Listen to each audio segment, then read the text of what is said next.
پھر کہا جا رہا ہے دوسری چیز بتائی جا رہی ہے کہ اس مہینے میں صلوات زیادہ سے زیادہ پڑھی جائے.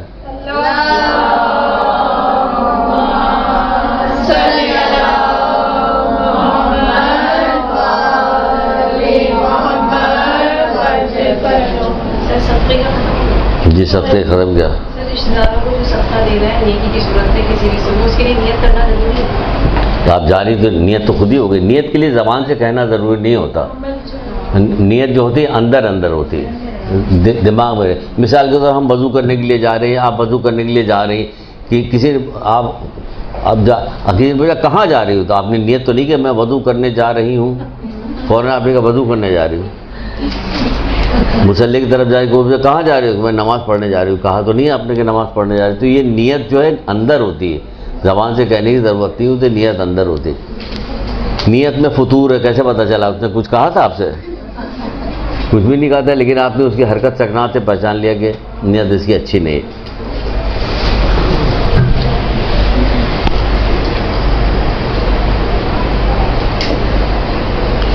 چھٹے امام جعفر صادق علیہ السلام بھی ارشاد فرماتے ہیں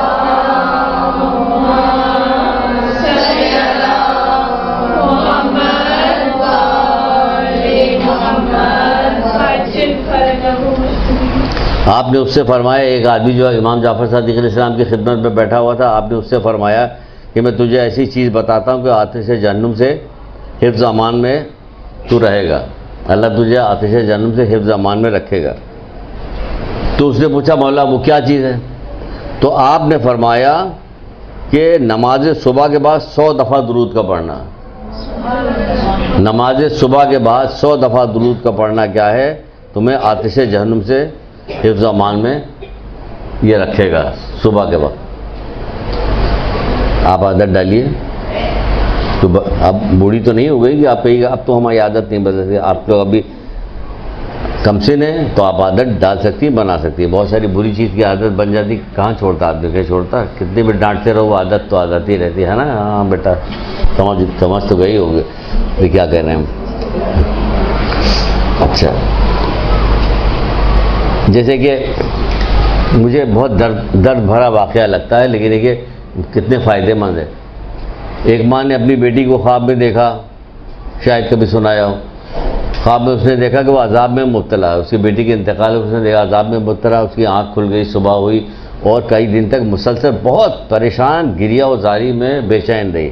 ماں کا دل ہے, ماں سے 70 گنا زیادہ محبت تو کہا جاتا ہے اللہ تعالیٰ کو, ورنہ اگر پوری کائنات ایک جگہ جمع ہو جائے, ساری کائنات کی ساری مائیں جمع ہو جائیں اور مرد کو بھی ماں ہی بنا دیا جائے, وہ کہا جائے کہ اللہ تعالیٰ کی محبت کا کوئی مقابلہ کرے کوئی کر نہیں سکتا اپنے مخلوق سے. اور اس کے بدلے پھر یہ سوچی کہ ہم کیا کرتے ہیں, پھر کہا دل میں آئے گا کہ صرف استغفار پڑھو کہ ہم کچھ نہیں کرتے, صرف توبہ ہی کرتے رہیں کہ ہم کچھ بھی نہیں کرتے. تو بہرحال کئی دن تک وہ گریہ زاری کرتی رہی. پھر ایک دن خواب میں دیکھا کہ بیٹی بڑی خوش و خرم اور بہت عیش و آرام کے ساتھ ہے. کہیں بیٹا ابھی کچھ دن پہلے تمہیں ہم نے پریشانی کے عالم میں دیکھا تھا, میرے دل بہت پریشان تھے, آج یہ تمہیں بہت اچھے مقام پہ دیکھ رہی ہوں, بہت خوش دیکھ رہی ہوں, اس کی وجہ کیا ہے؟ کہ نہیں اماں, کوئی ایک شخص قبرستان کے بعد سے گزر رہا تھا, درود پڑھتا ہوا جا رہا تھا.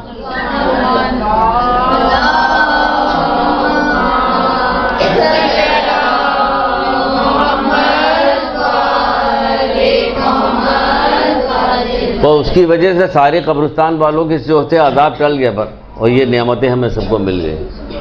اتنی فضیلت ہے اس درود کے پڑھنے کی کہ ہر وقت چلتے پھرتے درود پڑھتے رہے, صبح اٹھے رات کو. ایک جگہ کہیں میں نے پڑھا تھا کہ جو سونے لگے تو سونے سے پہلے بہت ساری چیزیں پڑھتے تھے, تو درود کا بالکل جب سونے لگتے پھر درود پڑھ کے بجے اور درود بھی پڑھ لو, کوئی نہ کوئی تو فائدہ اس میں لکھا ہوا ہے. تو یہ پاکستان جیسے جا کر تسبیح پڑھنے درود کیا وغیرہ, تو اگر آہستہ آواز میں درود پڑھ رہے ہیں دلی دل میں درود پڑھ وہی اجر ہوا یا بلند آواز کا؟ بلند آواز سے کتنی بڑے, پھر سارے گرد لوگ مرد لوگ جو آئے ہوں گے آپ ہی گرد جمع ہو جائیں گے. تو آپ اپنا آرام سے پڑھتی ہے. کیسے یہاں تو بلند آواز میں پڑھنا ادھر تو یہاں پہ ہے بھی صحیح ہے کہ یہاں پڑھا جائے گا, لیکن جب عام کہیں جا تھوڑی سی آواز کے ساتھ نہیں, تو اب جیسے کہ اب دفتر میں کہیں بیٹھے ہو, جیسے ظہر اثر کی نماز آہستہ سے مرد لوگ ہم لوگوں کا آ گیا پڑھ رہے ہیں, بس وقتی پڑھ رہے ہیں کافی. ایک آدمی کو اور ذکر ہے کہ اس کو پتہ چلا کہ میرا ایک دوست ہے جو بہت شدید بیمار ہے، وہاں پہنچا تو دیکھا کہ جان کنی میں، دیکھ کے اسے گھبرا گیا، اس کو دیکھنے لگا، اس سے کہنے لگا کہ بہت تکلیف اور تمہیں اور تلخی محسوس ہو رہی ہے، کیونکہ جان کنی میں اس طرح سا تھوڑا علم بھی رکھتا تھا کہ جان کنی کے موقع پہ حلق میں تلخی اور کافی تکلیف ہو رہی، تو اس نے کہا نہیں ایسا تو کچھ بھی نہیں۔ کیا کیوں؟ کہ میں نے رسول خدا صلی اللہ علیہ وآلہ وسلم سے سنا تھا۔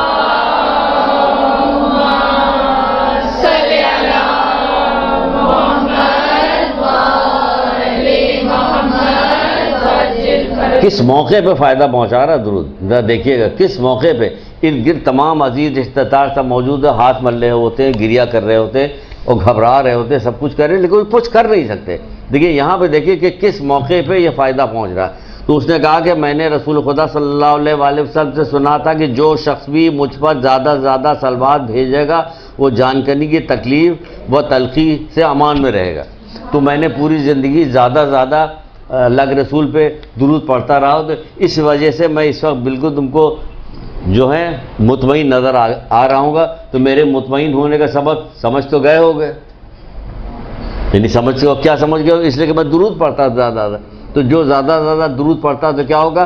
جان کنی کے موقع پہ وہ اسے فائدہ پہنچائے گا، کہ اس کو تکلیف نہیں ہوگا، حلق میں تلخی نہیں محسوس ہوگی، کیونکہ زیادہ سے زیادہ درود پڑھا کرتا تھا رسول خدا صلی اللہ علیہ وآلہ وسلم۔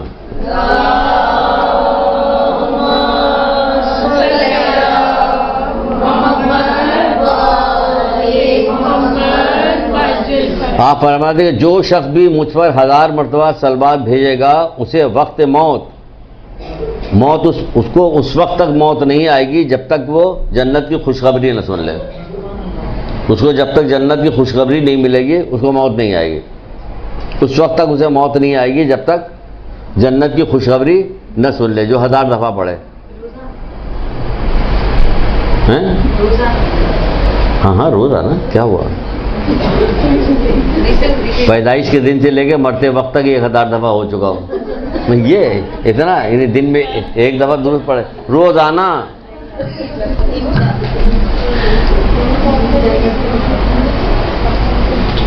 اگر کبھی گنا تو نہیں ہم نے، انہوں نے کہا ہم نے سن لیا، کہا ہم رسول خدا سے شروع کرتے ہیں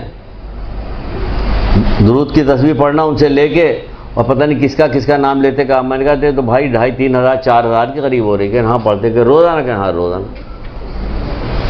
اب بولیے اب کیا کہیں گے ان کو؟ اس کے لیے تھوڑا سا زبان کو روکنا پڑتا ہے کہ الٹی سیدھی باتیں نہ کریں تو یہ چل جائے گا۔ ایک عالم کہہ رہے کہ ابھی استغفار والے باب میں بتائیں گے، چلیے پہلے سے بتا دے رہے جو لوگوں کی بات پر۔ ایک عالم کہتے تھے کہ ہماری کوئی مسئلہ ہوتا ہے، کوئی چیز کھو جاتی ہے، یہاں تک کہ ایک انگوٹھی بھی کھو جاتی تھی، میں فوراً 1100 دفعہ استغفار پڑھتا تھا، وہ کام میرا ہو جاتا تھا۔ آپ کہیں 1100 استغفار روزانہ؟ وہ ایک کام کے لیے پڑھتے تھے بھائی، ہمیں تو پورا کام کرنا ہے کہ ہمیں استغفار تو پڑھنا ہے جب تک ہم نکل نہ جائیں۔ ہم جس معاشرے کے اندر موجود ہیں، جس معاشرے میں موجود ہیں، ہمیں چاروں طرف سے نیکیاں یا نیکیوں کی بارش نہیں ہو رہی ہوتی کہ ہم بھی تھوڑا سا اس میں جھک جائیں تو ہمارے اوپر بھی تھوڑی سی آ جائے۔ ہمیں خود سے کرنا پڑے گا سارا،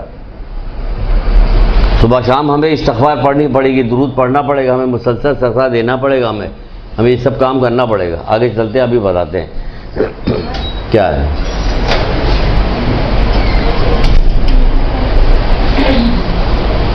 درود کے سلسلے میں بہت ساری روایتیں ہیں، ہم ایک جگہ پہ جمع کر کے لے آئے ہیں۔ کہا جائے تقرب الہی کا سبب ہے، اللہ تعالیٰ کی تقرب الہی کا سبب ہے کیا؟ درود کا پڑھنا تمام ائمہ کی خوشنودگی کا باعث ہے، تمام ائمہ کی خوشنودگی کا باعث ہے،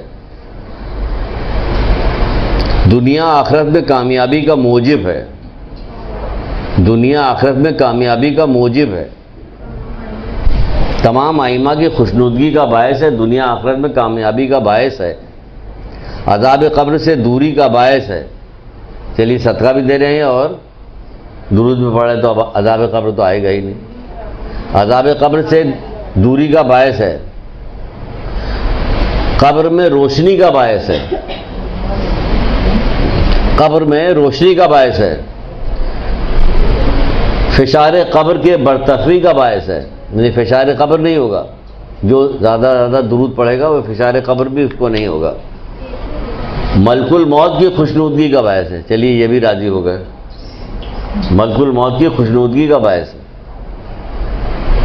اگر بنائے ہوئے غصے میں آ گئے تو ان کو دیکھتے ہی روح فنا ہو جائے گی. پہلا عذاب تو یہی شروع ہو گیا. اور اگر خوشی خوشی اچھے خوبصورت چہرے میں آئیں گے، جیسے حضرت ابراہیم علیہ السلام نے کس نے کہا تھا دکھانے کو؟ کہا کہ کافر کے پاس آتا جو شکل دکھائی دے، کہ بھائی یہی ہے، یہ تمہاری شکل ہی ہے، عذاب کافی ہے. یہ شکل کو دیکھ کے ہی ہوتا. آج کل بڑی ویسی فلمیں بنائی جانے لگی. انگلش کی جو خبریں دیکھو تو ٹریلر وغیرہ دکھاتے کتنی خوفناک شکلیں، بچوں کے کارٹون وغیرہ جو آگے خوفناک شکلوں دکھائے.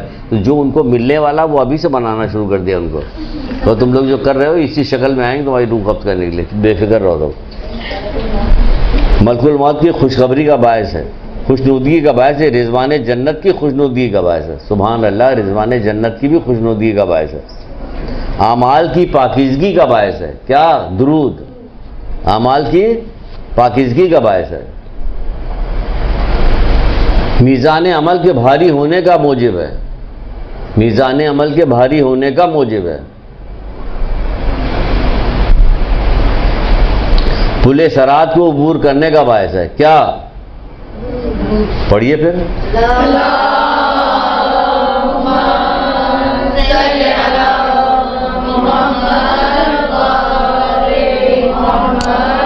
اتنی فضیلت بتانے کے بعد بھی کہنا پڑ رہا ہے کہ پڑھیے پھر.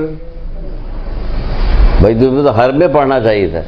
ٹھیک ہے، ہم دیکھتے جا رہے کہ شاید اب پڑھیں، شاید اب پڑھیں، شاید اب پڑھیں، پھر آخر مجبوراً کہنا پڑے کہ پڑھیے پھر. میں نے آپ کو کون کون سی مشکل جگہ ہیں جہاں پہ یہ درود جو ہے فائدہ نہیں پہنچا رہا ہے؟ کون سی سبحان اللہ، سبحان. یہ بھی صحیح ہے، دل میں پڑھ رہے ہیں تاکہ ٹائم ویسٹ نہ ہو، ہم زیادہ زیادہ آپ کو بات بتا سکیں. انبیاء کی رضا و خوشنودگی کا باعث ہے. آخری جو ہے انبیاء کی رضا اور خوشنودگی کا باعث ہے. انبیاء کی رضا اور خوشنودگی کا باعث ہے. سر لاسٹ میں بتا دیجیے صراط، پل صراط والا. اس میں کہا گیا پل صراط کو عبور کرنے کا باعث ہے.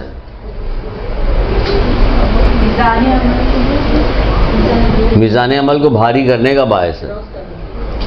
میزان عمل کو بھاری کرنے کا باعث ہے.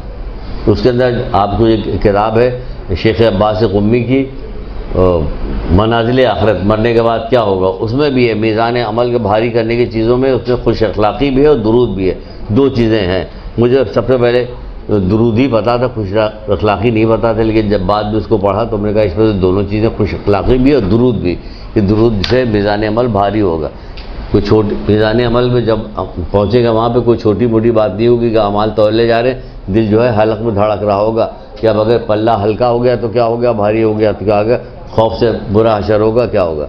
اس میں بھی اللہ تعالیٰ کی کتنی غضب کی رحمت ہے کہ اتنا سا پلہ نیچے ہوا کر لے جاؤ اسے ذرا. تو جو اتنا انبار لگا ہوا گناہوں کا اس پلے میں، اس کا کیا ہوگا. کہاں کہاں اللہ کی رحمت ہے. آپ دیکھیے کہاں کہاں اللہ کی رحمت ہے. سب کا حساب دینا پڑے تو پتہ چل جائے گا. ایک درود پڑھنا محمد عارف.